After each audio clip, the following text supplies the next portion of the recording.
Did you know there was an episode of Carl the Collector where some backyard bully tried to kill a kid by force-feeding him nuts? And why don't you like nuts? Fakey McFake Squirrel. Hey everyone, before we get into the video, make sure to like and subscribe and leave a hype since I guess that's still a feature. You can also follow me on Instagram at MusicManMatt25 for even more FU content. First of all, thank you to everyone who watched my last video about Carl the Collector. It was definitely a change of pace for me to talk about something positive for once, so I'm glad you all enjoyed hearing my thoughts about this fun new cartoon. So in that video, I showed how Nico the rabbit is actually not as bad as some people were telling me. Despite having her occasional bratty moments, Nico is nowhere near as terrible as brats like Daniel Tiger or DW. I know some of you think I'm unnecessarily mean to the kids in these cartoons, so I wanted to show that I don't just blindly rant about any character who's mildly unpleasant. I think it's great when snobby characters can redeem themselves by owning up to their mistakes. It teaches kids the importance of apologizing when you're in the wrong, and shows that just because you do something bad, that doesn't automatically make you an irredeemable brat. But you know who is an irredeemable brat on this show? Buddy, aka the leader of the Nutty Buddies. You think you're better than me? Trust me, as someone who grew up in the Boy Scouts, I have known plenty of bullies like this smug little He's every cocky, insecure, gatekeeping sashlinger I ever knew as a kid, all wrapped up into one psychotic squirrel. This big-mouthed Boy Scout is so deplorable, he even gives himself a fake name. I'm Nutty Buddy numero uno.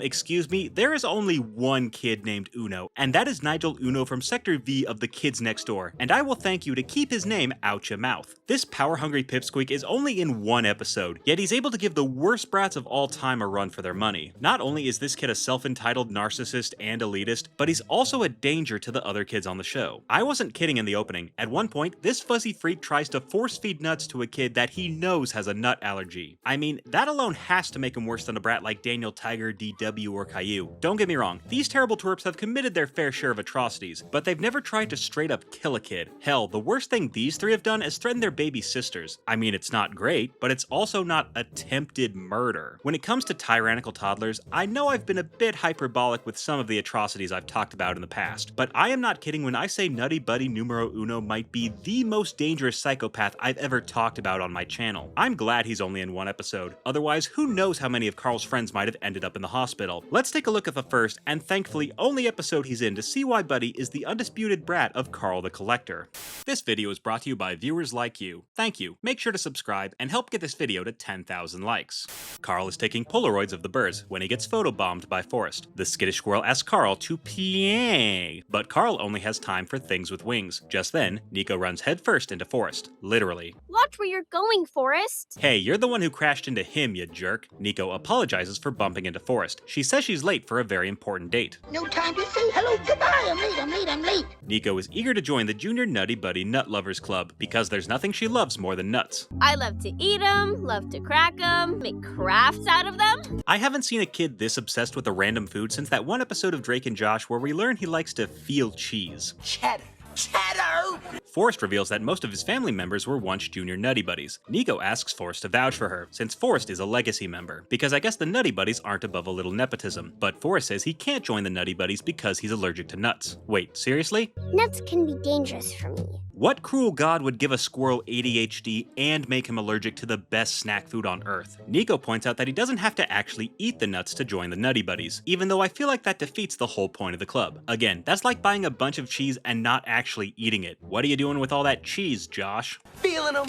The two rush over to the club meeting. Nico is so excited that she hops all the way there on her ears? Is she trying to give herself a concussion? Meanwhile, it looks like nobody is lining up to join the Junior Nutty Buddies. Gee, I wonder why. The delinquent dictator Buddy is somehow surprised that nobody wants to join his troop. That is until Nico and Forrest literally crash the meeting. They accidentally launch a cardboard pecan at Buddy's head, which sadly doesn't kill him on the spot. Buddy brags how he's the youngest Junior Nutty Buddy troop leader ever at just 9 years old. Pretty impressive, eh? Oh, ya darn tootin', that's really impressive, eh? Buddy assumes that only Forrest is there to join the club, as he's apparently prejudiced against non-squirrels. Forrest says he doesn't want to join the Nutty Buddies, and Buddy acts like he just got hit with a second giant pecan. Nico then goes on an unprompted rant about how much she loves nuts, and I'm starting to worry Nico enjoys nuts a little too much. Nico's obsession runs so deep that she even made a nut-themed tissue holder. Why tissues? When everyone hears me recite my very emotional poem, there will be tears. Buddy completely blows off Nico, as he's He's way more concerned about why Forrest isn't groveling at his feet. Forrest says he can't join the club because of his nut allergy, but Buddy is like, allergies,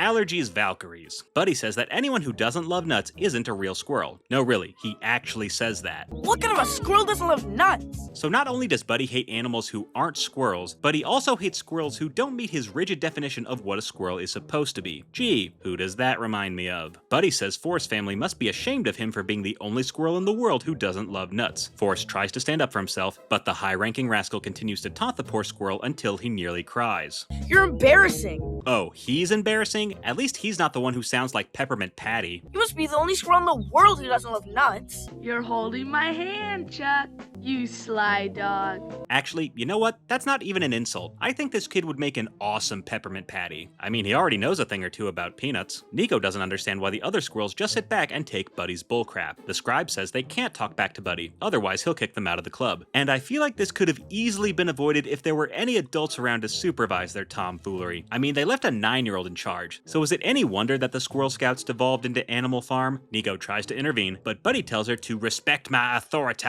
You really shouldn't speak that way to Nutty Buddy numero uno.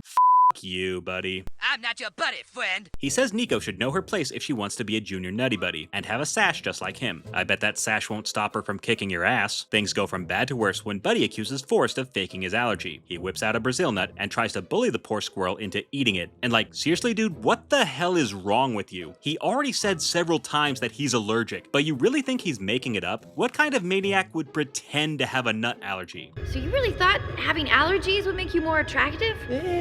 Touché. Buddy continues to taunt the terrified Forrest, even after he tried to kill him. Forrest tries to convince Nico to leave with him, but the doughy-eyed doe still has her heart set on being a junior Nutty Buddy. But like, honestly Nico, why do you even want to be in the club anymore? You really want to take orders from Scoutmaster Scat Muncher over here? Nico tries to rationalize her terrible decision. As she assumes authoritarianism can't be that bad, the brain-dead bunny doesn't do a damn thing as Buddy hurls one final taunt at Forrest. Be careful that a nut doesn't jump out at you from behind that bush. Be careful my fist doesn't jump out of the side of the screen. Nico tries to win over the Nutty Buddies with her poem about nuts. But what would a poem about nuts even look like? I once found some nuts from Brazil, high atop of a walnut tree hill. Scooped up in my hands, they were not pecans, but all the same, I had my fill. The Nutty Buddies loved the poem, except for Buddy, who's too distracted by Forrest's interest in him. Buddy blindly agrees to let Nico join the club, though they might want to change their club salute. Buddy is hell-bent on proving Forrest is an inferior squirrel. He goes to challenge him to a duel, and it looks like Forrest forgot to take his Adderall today. The other kids are impressed by Forrest's skills, except for Buddy, who tries to prove he's just as fast, and ends up falling flat on his face. Buddy then goes full frat boy, as he gets all up in Forrest's face saying, "You think you're better than me, bro? Come at me, bro." Forrest says he just wants to play, but Buddy continues to taunt him by calling him a fake squirrel. Nico has had enough of Buddy's baloney. She says the other kids need to stand up to him, even though they're afraid of getting kicked out of the club. Gee, Nico, maybe try taking your own advice. And to her credit, that's exactly what she does. She tells the bullish brute to back off, before she shows him her curb stomping badge. Buddy says he can do whatever he wants. He then bans Nico from the Nutty Buddies for life, and tells her to hand over her sash. Nico tells Buddy exactly where he can stick her sash, and it isn't long before the rest of the Nutty Buddies abandon ship. Better late than never, I guess.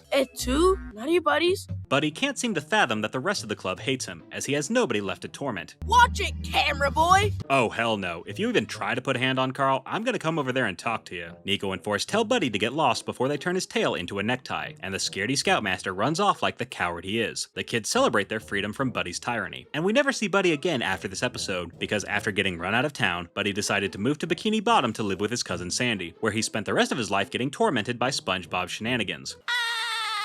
So yeah, I don't think I'm exaggerating when I say Buddy is the worst cartoon brat I've ever talked about. Buddy is so bad, he makes Daniel Tiger look like Mr. Rogers. Don't believe me? Let's review. Buddy ruled over the Nutty Buddies like an authoritarian dictator, largely because there were no adults around to give him the belt. He acted like he was superior to the other Nutty Buddies, just because they gave him a meaningless rank within their niche organization. He was so full of himself that he couldn't stand the idea of someone not wanting to join his club. He spent the whole episode bullying Forrest, and tried to trigger his allergies by forcing him to eat nuts. He then then tried to one-up Buddy on the playground and made a fool of himself in front of the other kids. This made Buddy so insecure that he called Forrest a fake squirrel just to make himself feel better. And it was only when Buddy threatened Carl that everyone finally stood up to him and put an end to his reign of terror. And while Nico was not nice for allowing Buddy to bully her friend so she could join the stupid Nutty Buddies, I think we all know who the real villain of this episode was. F you, Buddy.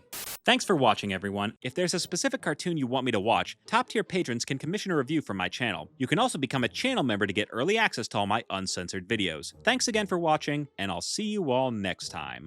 And I say, hey, what a wonderful kind